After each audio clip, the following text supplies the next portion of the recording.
బండి రామయ్య మా నాన్న.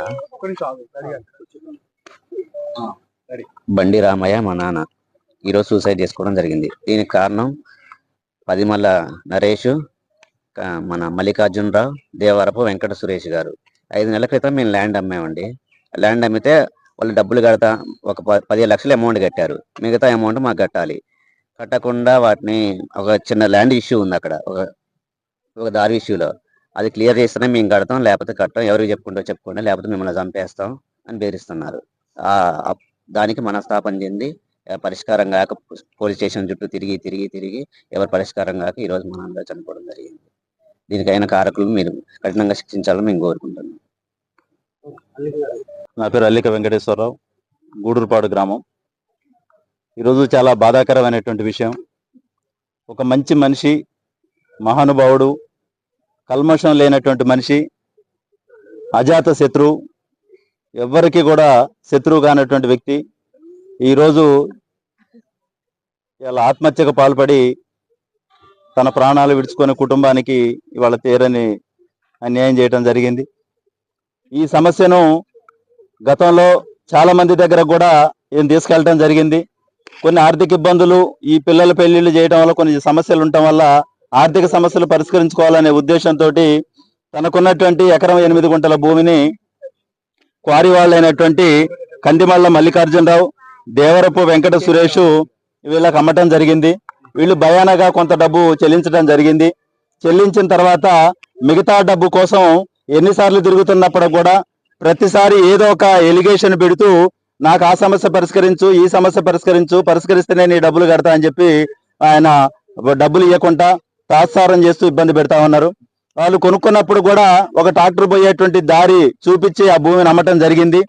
తర్వాత డబ్బులు కట్టమని అంటే నాకు ట్రాక్టర్ దారి సరిపోదు, నాకు పెద్ద లారీలు వస్తాయి, నా లారీలకు సరిపోయేటువంటి దారి కావాలా అని చెప్పి ఇబ్బంది పెడితే, నేను అమ్మిందే ఎకరం 8 గుంటలు, ఎకరం 8 గుంటలలో నీకు పెద్ద లారీలు పోవడానికి నేను ఇంకెక్కడ దారి తీస్తే నాకేం మిగులుతుంది, నేను ఆ రోజు ఏదైతే మాట్లాడుకున్న ప్రకారమే నేను ఇస్తా, నాకు డబ్బులు కట్టాలని చెప్పి చెప్తున్నప్పుడు కూడా ఏమాత్రం కూడా 5-6 నెలల నుంచి డబ్బులు కట్టకుండా ఇబ్బంది పెడుతూ పోలీస్ స్టేషన్లలో కూడా కంప్లైంట్ చేసినప్పుడు కూడా ఇది సివిల్ మ్యాటర్గా అక్కడ కూడా వాళ్ళు దూరం పెట్టడం జరిగింది. మరి నాకు పరిష్కారం లేదు, మీరు ఇవ్వకపోతే నాకు చావు తప్ప వేరే మార్గం కనపడట్లేదు, నాకు అత్యవసరంగా డబ్బులు కట్టండి అని చెప్పి నెలల తరబడి తిరుగుతున్నా వాళ్ళు నిర్లక్ష్యంగా సమాధానం చెప్తూ, చస్తే చావు, నువ్వు చస్తే ఎవరికి దూరం అవుతావు, నీ కుటుంబానికి దూరం అవుతావు, మాకేమైనా దూరం అవుతావా అని నిర్లక్ష్యంగా మాట్లాడి ఇన్ని రోజులు డబ్బులు ఇవ్వకపోవటం వల్ల బయట ఉన్నటువంటి చిల్లర అప్పులు ఉన్నటువంటి వాళ్ళు ఒత్తిడి చేయటం వల్ల నేను డబ్బులు నీకు ఇచ్చే సమస్య లేదు, ఇయ్యను పో, ఏం చేసుకుంటావో చేసుకోపో అని చెప్పి నిర్లక్ష్యంగా సమాధానం చెప్పటం వల్ల నేను బయట వాళ్ళకి ఏం ముఖం చూపించాలా, ఎట్లా అప్పు తీర్చాలో అర్థం కాక అవమానానికి గురై ఇవాళ ఈ రోజు సూసైడ్ చేసుకోవడం జరిగింది. ఇది చాలా బాధాకరమైనటువంటి విషయం. ఖచ్చితంగా ఇప్పటికైనా ప్రభుత్వ అధికారులు, పోలీస్ యంత్రాంగం వీరు ఇమ్మీడియట్ గా ఇన్వాల్వ్ అయ్యి వాళ్ళు అక్రమంగా చేస్తున్నటువంటి ఆ క్వారీని దాని మీద చర్యలు తీసుకొని వీళ్ళవన్నీ ఇమ్మీడియట్ గా వీళ్ళ మీద యాక్షన్ తీసుకొని ఆ కుటుంబానికి జరిగినటువంటి నష్టం ఏదైతుందో ఈ నష్టపరిహారాన్ని ఖచ్చితంగా చెల్లించాలని చెప్పి ఈ క్వారీ యాజమాన్యాన్ని కూడా మేము డిమాండ్ చేస్తా ఉన్నాం. వాళ్ళు భూమి అమ్మగా ఉన్నటువంటి మిగిలిన డబ్బు మొత్తాన్ని కూడా తక్షణమే కుటుంబానికి చెల్లించాలి.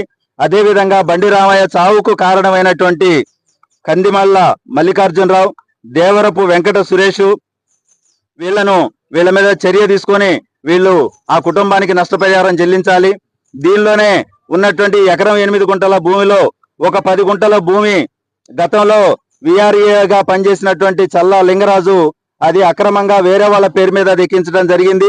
ఆ ఎక్కించినటువంటిది ఇమ్మీడియట్ గా వాళ్ళకి రిజిస్ట్రేషన్ కాకపోవటం వల్ల ఆయన చుట్టూ ఎన్నిసార్లు తిరిగినప్పుడు కూడా ఆ సమస్య పరిష్కారం కాలేదు.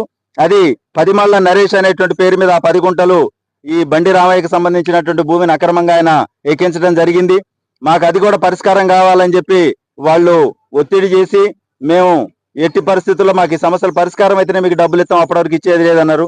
సమస్య పరిష్కారం కావడానికి మేమైతే మాట్లాడుకున్న అగ్రిమెంట్ నాకు క్లియర్ గా ఉన్నది. నా అగ్రిమెంట్ ప్రకారం నువ్వు నాకు చెల్లించాల్సిందే తప్ప నువ్వు కొత్త సమస్యలు పెడితే నేను తీర్చలేనని చెప్పి ఆయన ఆవేదనకు గురై చనిపోవడం జరిగింది.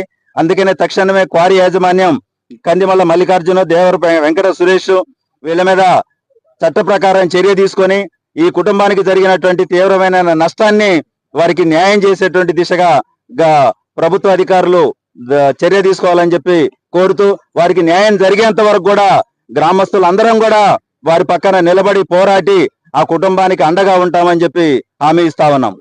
గుడ్ మార్నింగ్ అండి. ముందుగా మీడియా మిత్రులందరూ వచ్చినందుకు ధన్యవాదాలు. నా పేరు రవికుమార్, గూడూరుపాడు. ఈ రోజు మా ఊర్లో ఒక విషాదకరమైన సంఘటన జరగడం వల్ల మాకు ఎంతో బాధాకరం అండి. బండి రామయ్య గారు చనిపోవడం అనేది నిజంగా మా అందరికి ఎంతో బాధేస్తుంది. ఎందుకంటే ఆయన కల్మషు లేని వ్యక్తి, అజాశత్రువు, అందరితో చాలా బాగుంటాడు. అలాంటి వ్యక్తి సూసైడ్ చేసుకున్నారంటే నాకు ఇప్పటికీ నమ్మబుద్ధి కావట్లేదు. నిజంగా మేము మీడియా మిత్రులు, ప్రభుత్వ అధికారులు ప్రతి ఒక్కళ్ళు కూడా గ్రామంలో ఉన్న ప్రతి ఒక్కళ్ళు దీని మీద స్పందించి వాళ్ళకి న్యాయం చేయాలని చెప్పి ప్రతి ఒక్కరిని నేను కోరుతున్నాను. ఈ విషయంలో ఎవరు కూడా వెనక్కి రావద్దండి, ఏ రాజకీయాలు చేయొద్దు, దయచేసి వాళ్ళ కుటుంబానికి న్యాయం చేయాలని చెప్పి మనస్ఫూర్తిగా కోరుకుంటూ అందరు సపోర్ట్ కావాలని కోరుకుంటున్నాను. Thank you. వాళ్ళు గూడూరుపాడు గ్రామం. దేవవైపు వరప్రసాద్ అనే అతను ఈ విధంగా చేస్తాడు. ల్యాండ్ నీ పేరు మీద ఉంది, నా పేరు మీద వెంకట సురేష్ అతను ల్యాండ్ నీ పేరు మీద ఉంది, రిజిస్ట్రేషన్ చేయండి అని అడిగాడు. రిజిస్ట్రేషన్ చేస్తా, నా అమౌంట్ నాకు కట్టండి, నాకు చాలా ఇబ్బంది ఉంది అని రైతు వేధిస్తూ ఉంటే, నువ్వు చేసుకునేది నువ్వు చేసుకో, నా దగ్గర మొత్తం ఎవిడెన్స్ ఉంది, నాకు రోడ్డు 12 అడుగులు రోడ్డు ఇవన్నీ ఎగస్ట్రా ఇంకా 15 అడుగులు రోడ్డు ఇవన్నీ రైతుని ఇబ్బంది పెట్టి చాలా చిత్రహింసలు 6 నెలల నుంచి ఇబ్బంది పెడుతున్నాడు.